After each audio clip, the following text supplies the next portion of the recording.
Muito bom dia, boa tarde, boa noite, ouvinte do Pod MXM. Me chamo Luiz Felipe Felgueiras, um host novo dessa vez aqui, né? Para variar um pouquinho. E eu tô aqui hoje com o Reinaldo Fogaça, da DASA, Diagnóstico da América. Reinaldo, por favor, se apresente pra gente. É, bom, eu acho que a gente só precisava retificar aqui, tá? Se puder. Vou dar um pequeno contexto antes. A DASA Diagnóstico da América, ela acabou de firmar um acordo de associação com a AMIL, né? Assistência Médica, e a gente acabou de criar agora, a partir de 1 de abril, a Rede Américas. A Rede Américas é um grupo de hospitais, o segundo maior grupo de hospitais do país, de rede hospitalar e oncologias, e hoje eu sou o gestor responsável por toda a parte financeira dessa nova Rede Américas ali, contas a pagar, tesouraria. Bom, sou Reinaldo, tenho 39 anos, moro em São Paulo. Como eu acabei de introduzir aqui, sou o gestor responsável pelo financeiro dessa Rede Américas, mas minha carreira toda construída ali dentro da DASA Diagnósticos, dos hospitais que compunham a DASA Diagnóstico, que era há uns anos atrás conhecidas como Rede Ímpar. E, poxa, é um prazer bater esse papo aqui com vocês. A MXM, a gente tem quase uma relação de estável já, né? Faz muito tempo que a gente se relaciona, então fiquei muito honrado pelo convite. Vamos bater esse papo aqui. O prazer é nosso, assim, realmente já são muitos e muitos anos de parceria.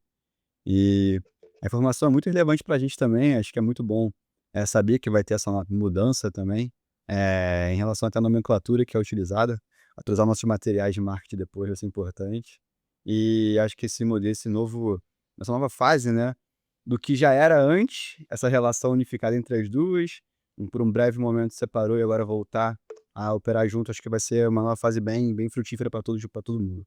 E já entrando aqui um pouco no tópico que a gente até falou, você com essa vasta experiência sua de tantos anos na área da saúde, né, quais são os principais desafios relacionados à gestão financeira, relacionados a essa parte no ambiente da saúde? O que você vê aí ao longo dos anos que realmente impactaram bastante no seu dia a dia?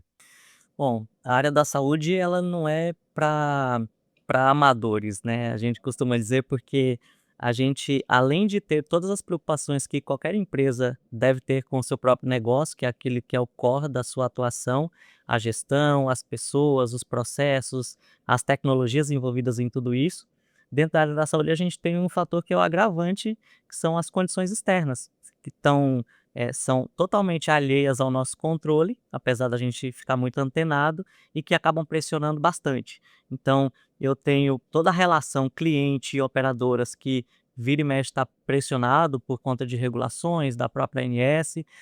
Tem a relação das operadoras para com os hospitais, provedores da prestação de serviço, que também depende de muitos fatores, inclusive da saúde financeira, da capacidade, da sinistralidade das operadoras. Tudo isso nos afeta de maneira muito impactante e direta, fora o ambiente macroeconômico, do próprio país, as regulamentações, o cenário econômico, cenário político, as incertezas. Agora a gente está vivendo um universo de mudança tributária e fiscal que também nos impacta bastante. Então eu diria que, né, dentre os maiores desafios está essa força externa que nos impacta de maneira bem impactante. O que que nos resta? Se eu não posso controlar todo o ambiente externo, eu tenho que ser muito, muito eficiente no meu ambiente interno. Então, gerir bem, controlar despesas, controlar custos, ter o meu negócio na palma da minha mão naquilo que é um cenário interno, doméstico. Pegando esse gancho, o quanto você se baseia em dados, assim, quanto dados para você é relevante? Eu sei que muito relevante, mas qual é o nível de maturidade que vocês têm hoje em dados dentro da operação de vocês? Olha, acho que para qualquer pessoa que trabalha na parte de gestão de negócio, gestão, de uma empresa, trabalhar em cima de dados é pilar, é alicerce, senão você vai criar aventuras. Então, hoje, basicamente, toda a nossa decisão, ela depende da velocidade com que esses dados chegam, e da qualidade de como esses dados chegam. Então, ter ferramentas que potencializam, que te deem subsídio para que você tenha tão rápido quanto e da melhor acurácia possível os dados que você depende para tomar decisão é fundamental.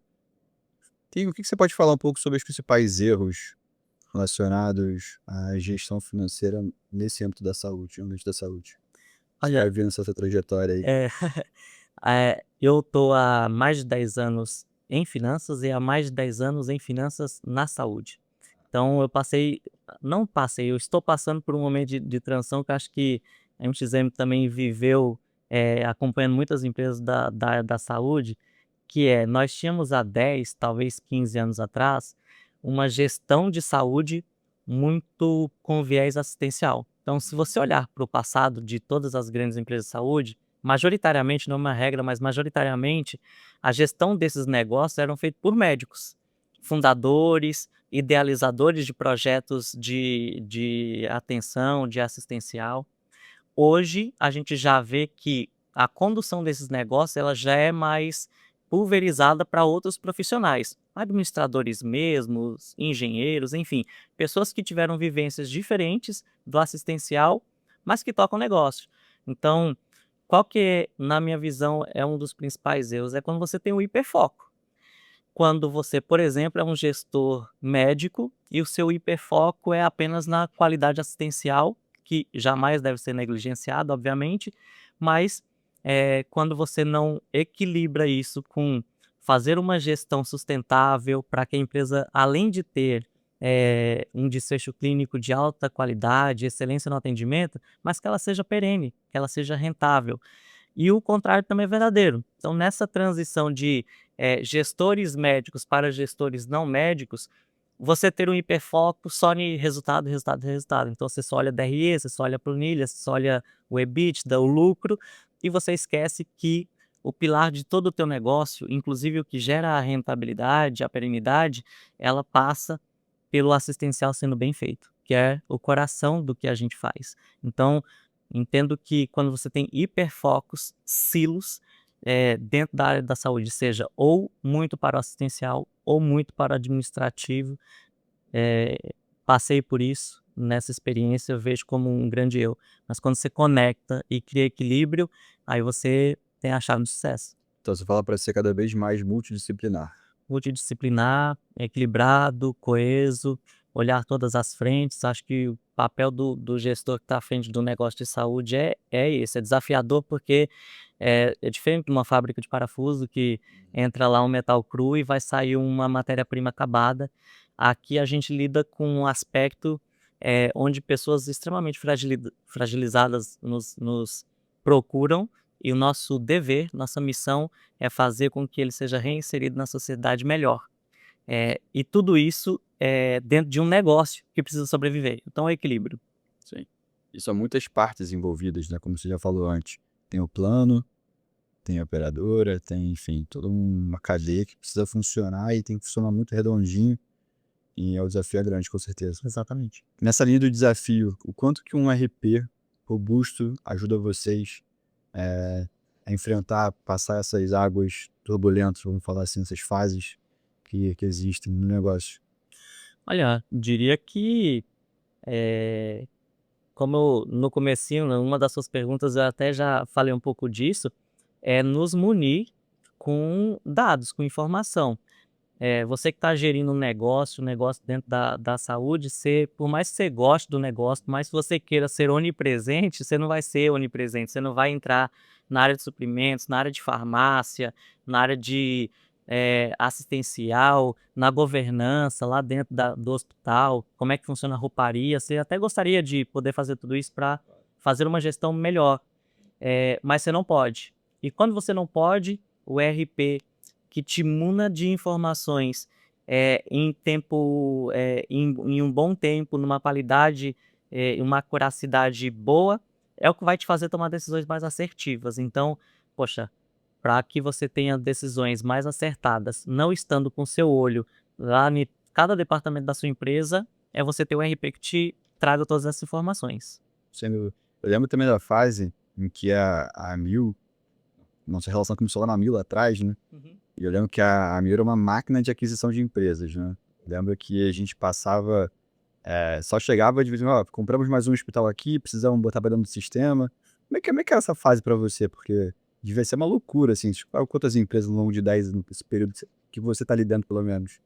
Olha, com certeza mais de 30 negócios, contando, É muito negócio. você frisou bem, né, todo esse negócio ele nasceu com a Mil, uma ideia do fundador, o Edson Bueno, a família Bueno, que se diversificou, expandiu-se em, medicina diagnóstica, em hospitais, hoje com oncologias também nesse universo.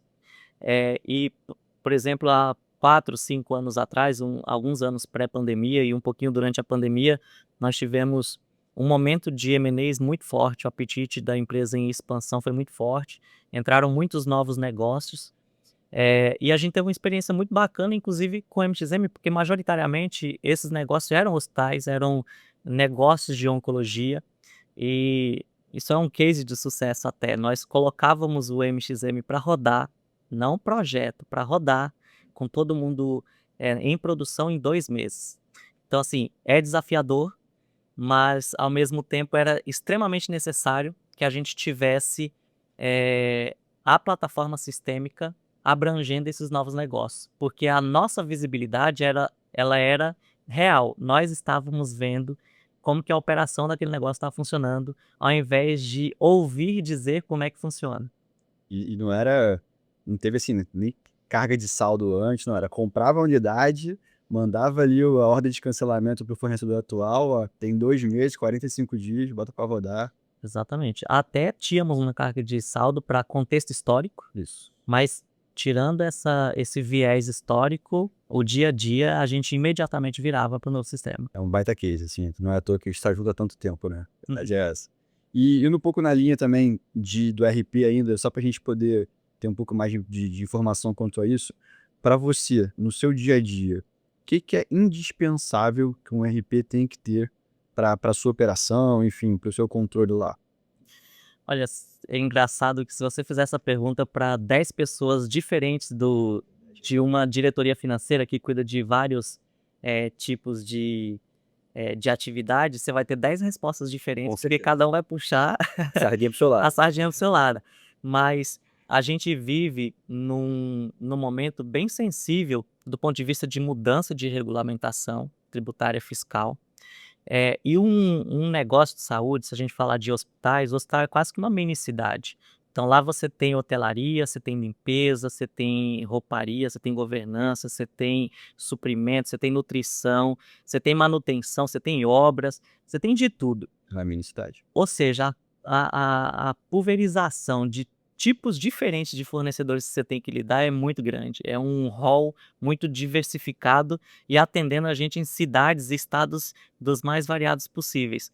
E 50% desses fornecedores são prestadores de serviço. Imagina a legislação municipal, estadual e da União para retenção de impostos na fonte, por exemplo, de qual tipo de tributação é, e agora está tudo prestes a mudar.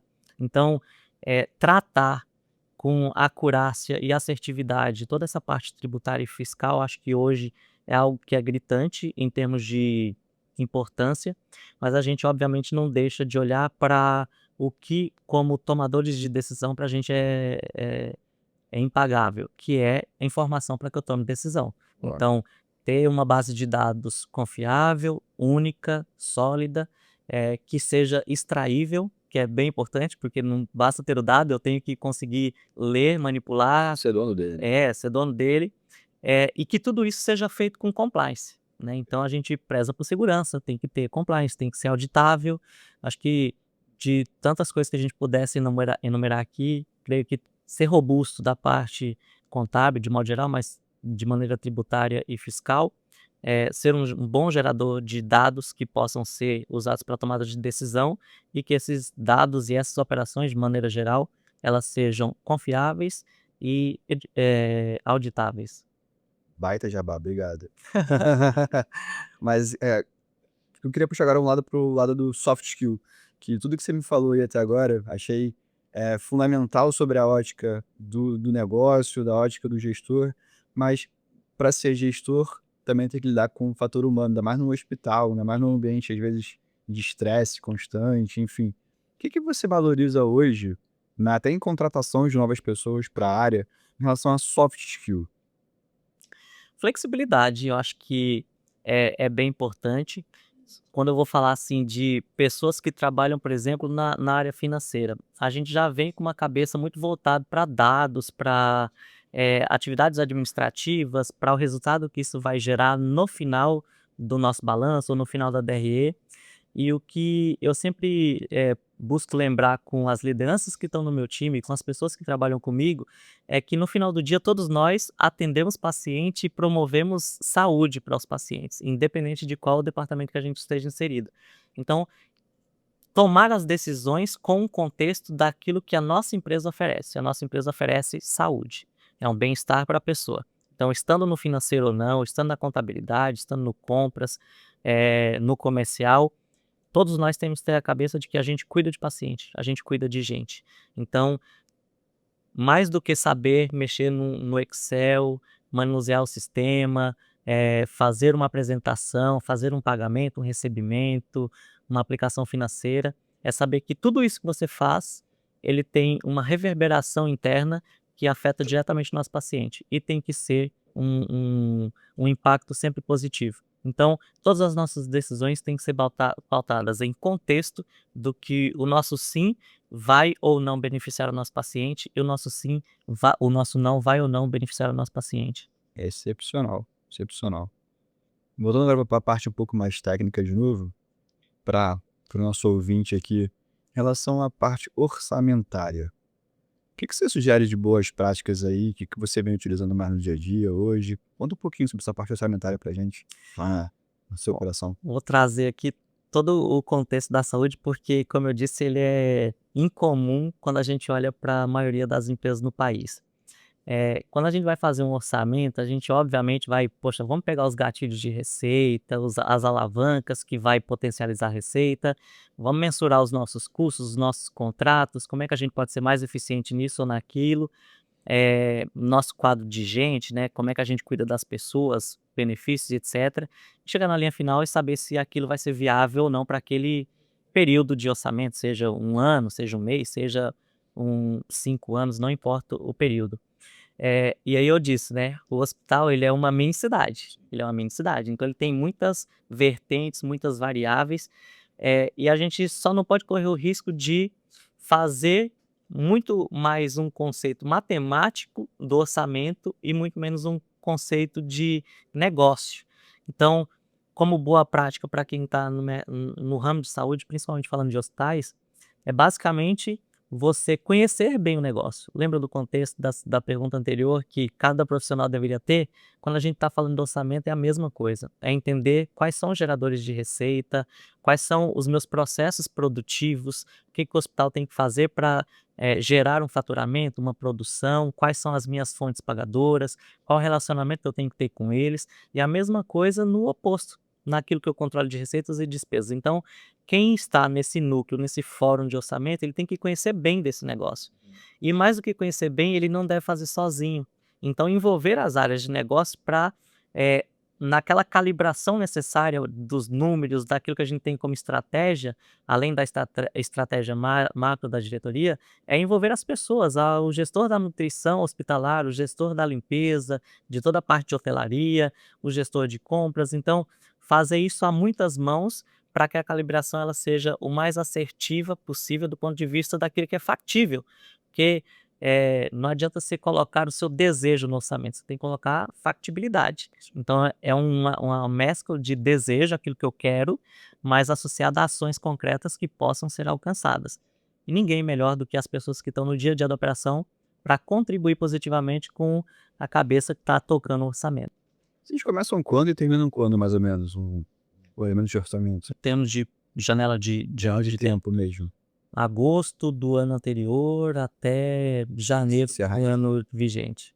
Tá, isso. Para bater a última versão, porque tem os memes, inclusive nas redes sociais, orçamento versão 1, orçamento versão 413, Versão final, né, final. final mesmo. E são quantas versões finais, assim, do início até o final? São quantas versões que rodam mais ou menos, tem uma ideia? Que é Vai. muito grande, né? Deveria ser o mínimo possível. Final, na verdade, deveria ser uma só, Não, sim. mas a gente tem muitos agentes que precisam anuir com isso, né? Nós temos todos os sócios, os investidores, eh, pode ocorrer mudança de estratégia no meio do orçamento, até pelo próprio desenvolvimento do orçamento, ele pode apontar para algo que, poxa, aqui a gente precisa calibrar, porque da maneira como está indo, a gente não vai alcançar o nível de ocupação, por exemplo, de um leito, a rentabilidade que a gente se esperava daquilo. Talvez a gente deva focar num produto diferente de comercialização dentro do hospital. E a mesma coisa para as despesas, para os custos. Algo está saindo muito fora da caixa, então eu tenho que repensar talvez um viés de reinvestimento, de renovação de parque tecnológico, em tese. Ah, o conselho deveria ser a última palavra em termos de versão final. Chegou para lá, e ele pediu retificação, a versão que vem da retificação deveria ser a final e não mais que isso. Entendi, bacana. Falando sobre o time um pouquinho agora, como é que você faz pra você tem quantas pessoas abaixo de você hoje? Você tem noção? Hoje eu tenho 40 pessoas aproximadamente. Como a gente está construindo agora esse novo time com essas, são 2 empresas que se juntaram para nascer uma, a gente absorveu pessoas das 2 empresas, nas áreas que estão comigo, mais ou menos 40 pessoas. Dá pra fazer um futebol completo já, hein. Pra fazer, até dezembro do ano passado eram 101. Putz, aí já é um mini exército. Pois é, vamos fazer um campeonato inteiro, né. É, bastante, bastante. E motivação de time, quais são as suas rotinas de gestão? Como é que você deixa seu time engajado no dia a dia? Acho que tudo passa por uma liderança que seja presente, mas aquela presença que não é opressora, né, é uma mescla de estar presente para transmitir a segurança, mas ao mesmo tempo dar autonomia para que as pessoas, elas tenham espaço de crescimento. E tratar todos os assuntos com a máxima transparência possível. Acho que relação de confiança ela ocorre a partir do momento que você é justo, é transparente e que você está próximo para entender quais são as necessidades da própria operação e quais são os perfis que podem ser alocados em cada caixinha para a melhor entrega, a melhor eficiência do que precisa ser feito, e que esteja congruente com o perfil da pessoa, porque vai fazer bem para ela também, porque gera propósito para ela. Então acho que, estar presente mesclando com a autonomia que você precisa dar para que ela tenha teto expandido para crescimento, atuar com justiça e com transparência, poxa, toda a equipe ela vai muito menos ser mandada e vai muito mais fazer porque ela acredita na ideia, acredita na liderança que está à frente. Servir pelo exemplo também. Exatamente. Você tem alguma rotina de gestão, assim, para o seu time periódica, algum encontro?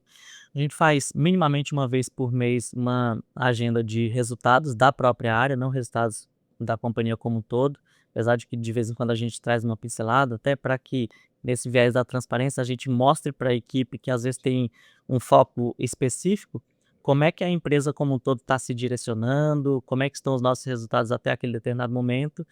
Inclusive essas apresentações, eles apresentam, não sou eu, não são os líderes, cada um analista, assistente, o estagiário, enfim, quem se sentir livre à vontade, seguro, a gente treina, a gente faz testes, antes de apresentar para que eles estejam, o mais seguro possíveis e eles acabam apresentando. E aí a gente tem pequenos fóruns para tratar de temas específicos. Muito bacana. E vira e mexe, a gente tem agendas de pauta zero, ou seja, não vamos falar de resultado, não vamos falar de pagamento, não vamos falar de caixa, a gente vai falar de saúde e bem-estar, a gente vai trazer um convidado totalmente fora daquela caixinha de putz, atuação profissional para falar sobre um tema específico, dar uma quebrada na rotina no dia a dia e são das que a gente mais gosta, inclusive. Sem dúvida.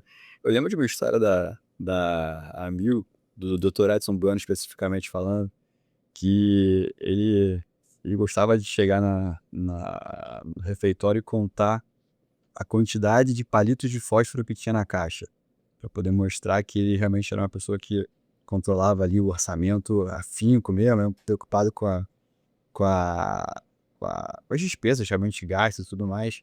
Tem alguma história, assim, que você acha curiosa do Edson, ou enfim, da Mil ou da DASA que você acha que é legal compartilhar com o pessoal? Olha, o Edson, enquanto vivo, ele era apaixonado por saúde, pelos hospitais. e ele visitava bastante e era uma figura inspiradora. Então todo mundo que tinha contato direto com ele saía automaticamente inspirado, não só pela visão, mas pela maneira como ele via o negócio. Ele via com paixão, os olhos brilhavam e isso é cativante, né. Se você for lá em São Paulo hoje, passar no 9 de julho, fica ali perto da Paulista, uma das paredes, das maiores paredes que tem lá no hospital, um hospital muito grande, alto, tem um grafite lá, feito pelo Cobra, o artista, que retrata o Edson, mas não mostra o rosto dele, só do pescoço para baixo, uma mão segurando a mão de alguém que está num leito hospitalar e o crachazinho com o nome do Edson lá. Uma história engraçada é que numa dessas visitas para o 9 de julho, putz, há muito tempo atrás, eu ainda trabalhava especificamente só para o 9 de julho, e ele fazia questão de que todos tivessem crachá e que o crachá fosse visível a foto e o nome da pessoa. E nós tínhamos os crachás com nome, sobrenome, cargo, departamento. E ele chegou no elevador e tinha uma pessoa lá que a foto e o nome da pessoa estava tão pequenininho, porque tinha tanta informação. No dia seguinte a gente recebeu da RH: "Olha gente, vamos tirar novas fotos, a gente vai fazer novos crachás, porque o Edson veio aqui, ele quer saber o nome da pessoa e ele quer ver o rosto da pessoa". Então a gente até mudou o layout do crachá, a foto ficou enorme, metade do crachá era foto e a outra metade era o primeiro nome, para que ele pudesse chamar: "Poxa, tá aqui o Reinaldo, tá aqui o Luiz, tá aqui a Ana", e enfim, foi até esticando um pouquinho da pergunta, mas você vê o quanto que ele era uma pessoa que impactava a vida das pessoas positivamente, não só, de as milhões de pessoas que passaram por alguma unidade hospitalar que era dele, mas os colaboradores. Na ocasião do seu falecimento, foi uma comoção lá no departamento quando o CEO, o nosso CEO à época, o Paulo Cury, ele anunciou que: "Poxa, olha, é oficial, faleceu". Você via pessoas que nunca tinham tido contato pessoalmente com ele chorando, né, emocionados pelas histórias, porque ouviam de pessoas muito próximas a maneira como ele lidava com gente e lidava com o negócio. Não era para dar dinheiro, não era apenas pela lucratividade, mas pelo impacto que isso pudesse causar na vida das pessoas e da sociedade como um todo. É um ser humano à frente do seu tempo, sem dúvida. Com certeza. Boa. Voltando aqui à parte do ser humano então, qual é uma até já que a reta final aqui agora, do nosso pod MXM, se pudesse dar um conselho para alguém hoje que está iniciando na área de administração, de contabilidade, financeiro, gestão, o que você daria de conselho hoje para essa pessoa? Se essa pessoa quiser trabalhar na área da saúde, acho que para qualquer pessoa de modo geral, que você está ingressando no universo profissional, tem muitas, ainda mais nesse ambiente que a gente está aqui, né, de rede social, YouTube, Spotify. O público maior é de uma juventude que: "Poxa, eu quero referência, eu quero saber como que eu me porto, como eu lido com isso". É você associar a sua vida pessoal com aquilo que você vai fazer para o resto da vida, porque se você ama aquilo que você faz, com muito pouco custo, você vai fazer aquilo todos os dias.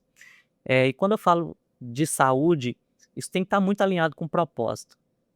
Hoje o que me traz das maiores alegrias que eu tenho trabalhando no ramo da saúde, é saber que um pouquinho daquilo que eu faço, junto com um monte de outras pessoas que fazem um pouquinho delas também, a gente está entregando um valor diferente para a sociedade. Não só para a nossa geração, mas para as gerações futuras. A gente está construindo um país mais saudável, um país mais conscientizado, nesse aspecto de cuidados pessoais, cuidado com a sua saúde, de longevidade, de sustentabilidade.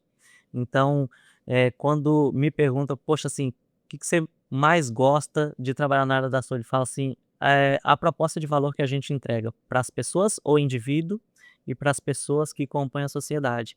Então, para qualquer área, que a sua profissão esteja alinhado com seus propósitos de vida, porque se não for assim, você não vai ficar rico, se essa é a intenção da pessoa, só trabalhar pelo dinheiro.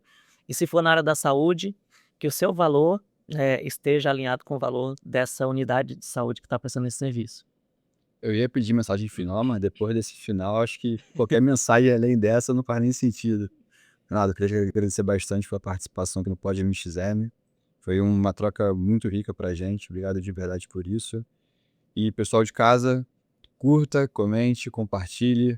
Vai ser um prazer receber esse like de vocês. Obrigado, viu? Muito obrigado, eu agradeço o convite. É sempre um prazer estar com a turma do MXM. Como eu disse, a relação é de longa data. Eu acho que se a gente pode compartilhar um pouquinho da nossa experiência, a gente deve fazê-lo e vocês estão oportunizando não só a mim, mas tantas outras pessoas que passaram por aqui, passarão. Eu acho que isso, para a sociedade como um todo, é muito rico e é uma prestação de serviço. Muito obrigado. Obrigado a você.